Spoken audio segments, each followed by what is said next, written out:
Assalamualaikum warahmatullahi wabarakatuh. Perkenalkan, nama saya Neneng Kurnia dengan NIM 25041070299. Di sini saya akan memenuhi tugas remedial dengan judul Tafsir ayat Al-Quran terkait tema Tarbawi dalam perspektif dan metodologi tafsir era klasik, pertengahan, dan modern.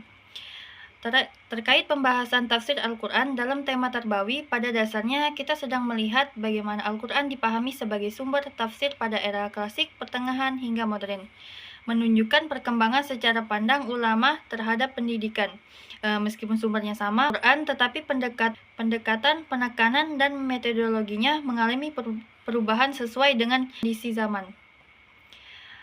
Pada era klasik, tafsir berkembang sangat dekat dengan sumber utama Islam. Para ulama hidup tidak jauh dari masa Rasulullah, sehingga penafsiran mereka sangat bergantung pada riwayat dan otoritatif dalam konteks ilmu ayat-ayat.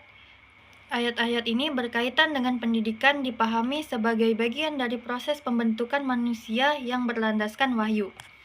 Misalnya, ketika penafsiran ayat pertama yang diturunkan dalam surah Al-Alaq, ayat 1-5, para mufasir klasik melihatnya sebagai fondasi pendidikan dalam Islam. Perintah membaca tidak hanya dipahami sebagai aktivitas ilmu, namun yang menarik adalah bahwa perintah tersebut selalu berkaitan dengan nama Tuhan, sehingga pendidikan dalam perspektif klasik tidak pernah dilepaskan dari nilai-nilai ketuhanan. Ilmu bukan hanya sekadar alat untuk memahami dunia, tetapi jalan yang mengenai Allah. Dalam metodologi para ulama klasik menggunakan pendekatan tafsir bil matsur, yaitu menafsirkan Al-Quran dengan Al-Quran, hadis, serta pendapat sahabat dan tabi'in. Ketika mereka menafsirkan ayat-ayat pendidikan seperti dalam surah Luqman ayat 12-19, mereka tidak hanya menjelaskan makna teks, tetapi juga mengaitkannya dengan riwayat yang menjelaskan bagaimana pendidikan itu diterapkan.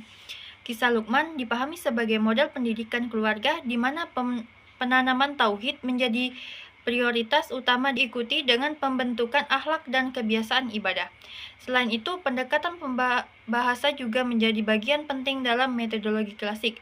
Para mufasir seperti Al-Tabari dan Ibnu Katsir menganalisis kata-kata dalam Al-Quran secara mendalam untuk menemukan makna pendidikan yang terkandung di dalamnya. Dari sini lahir pemahaman bahwa setiap kata dalam Al-Quran memiliki dimensi edukatif, baik dalam aspek kognitif, spiritual, maupun moral.